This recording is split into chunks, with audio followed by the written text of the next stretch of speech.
Capítulo 7. El descenso de Raúl en Ciudad de México. La metrópolis latía con una intensidad desbordante, reflejo del caos y la desesperación en que se sumía Raúl, mientras en Copán, la luz de la libertad iluminaba cada rincón de un nuevo destino. Valeria se encaminaba hacia un futuro de libertad y renacimiento. Raúl se encontraba atrapado en una vorágine de desesperación y autodestrucción en la caótica Ciudad de México. Sin la presencia de la mujer que creía poseer, sus días se volvieron un interminable descenso hacia la oscuridad, un descenso que lo sumergía cada vez más en un mundo de excesos, negocios turbios y una violencia latente que amenazaba con devorar su alma. Raúl había permanecido en la ciudad, aferrándose con desesperación a aquello que lo mantenía en un control ilusorio sobre el destino de Valeria.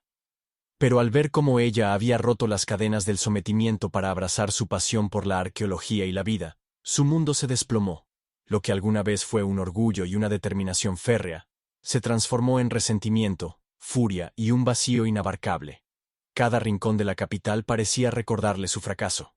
Los rascacielos, los callejones iluminados por luces parpadeantes y la cacofonía incesante del tráfico eran ecos de un hombre que se había quedado atrás.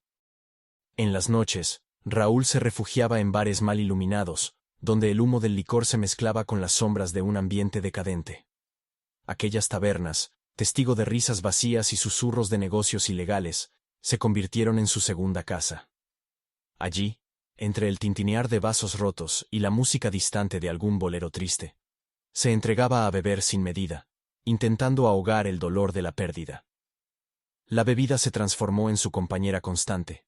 Cada sorbo un intento desesperado de olvidar que la mujer que amó ya no era suya. Una noche particularmente oscura, cuando la lluvia golpeaba con furia los techos de la ciudad y el viento parecía aullar en complicidad con su desolación, Raúl se encontró en un establecimiento de mala reputación, un bar frecuentado por hombres de negocios turbios y personajes del inframundo.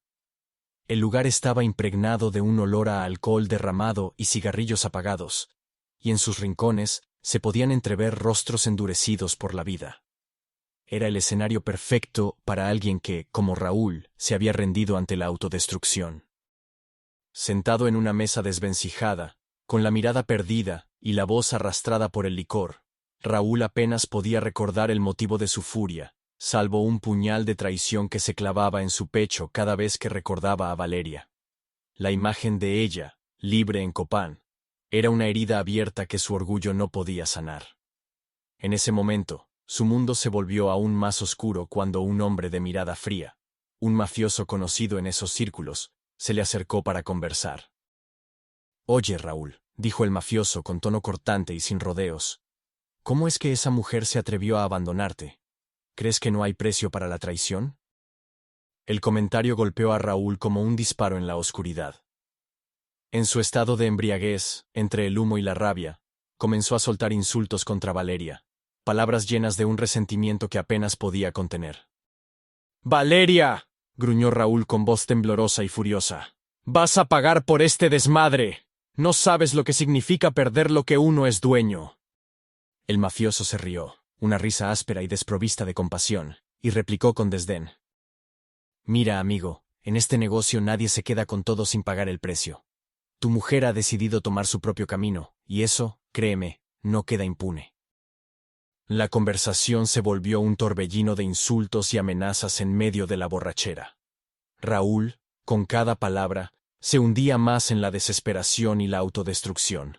Sus amenazas se mezclaban con la cacofonía del bar, mientras en su mente se forjaba una promesa de venganza, oscura y peligrosa. Esa noche, la Ciudad de México se volvió el escenario de una autopsia de su alma, donde cada grito y cada trago eran un reflejo de su impotencia y su resentimiento. Lejos del ambiente opresivo de la capital, en Copán, Valeria se adentraba en un viaje de redescubrimiento y empoderamiento, dejando atrás las cadenas que la habían asfixiado. Pero para Raúl, ese contraste era insoportable. La visión de una Valeria libre y decidida era el combustible que alimentaba su ira, transformando su tristeza en un rencor que amenazaba con desbordarse. Durante los días siguientes, la autodestrucción de Raúl se hizo más evidente.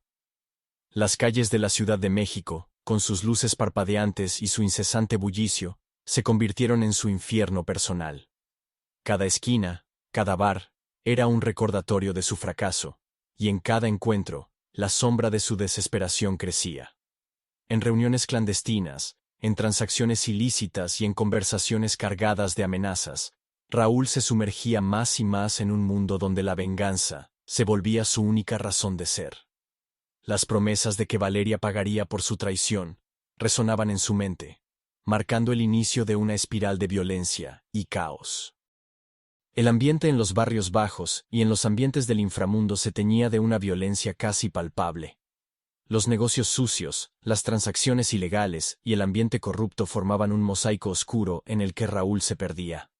En esos lugares, la moral se difuminaba, y la ley parecía haber sido reemplazada por el poder del dinero y la fuerza bruta. Cada noche, al cerrar la puerta de aquel mundo sombrío, Raúl llevaba consigo el peso de su promesa, el eco de una traición que no podía olvidar y que lo condenaba a un destino de soledad y rencor.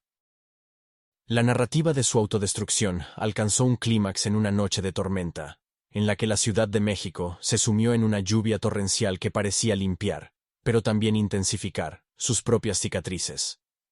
En ese entorno, mientras las gotas golpeaban con fuerza las calles y los anuncios parpadeaban con luz artificial, Raúl se encontró solo en un callejón oscuro. Con la mirada vidriosa y el corazón endurecido por años de resentimiento, juró que Valeria pagaría, que algún día su traición le costaría mucho más de lo que él podía soportar. El descenso de Raúl era tan inminente como inevitable. Cada insulto, cada palabra de venganza, era una grieta más en el muro de su alma, un muro que se desmoronaba ante el peso de la autodestrucción. Mientras las calles de la capital vibraban con la vida de quienes aún encontraban esperanza en medio del caos, Raúl se hundía en un abismo de soledad, donde su única compañía era la sombra de un amor perdido y la promesa oscura de una venganza futura. Con el paso de los días, la reputación de Raúl se fue deteriorando, y en el sórdido mundo de los negocios mafiosos, su nombre se convirtió en sinónimo de fracaso y peligro. Los rostros de aquellos con los que se relacionaba se tornaron fríos, y la violencia que impregnaba sus encuentros lo envolvía como un manto ineludible.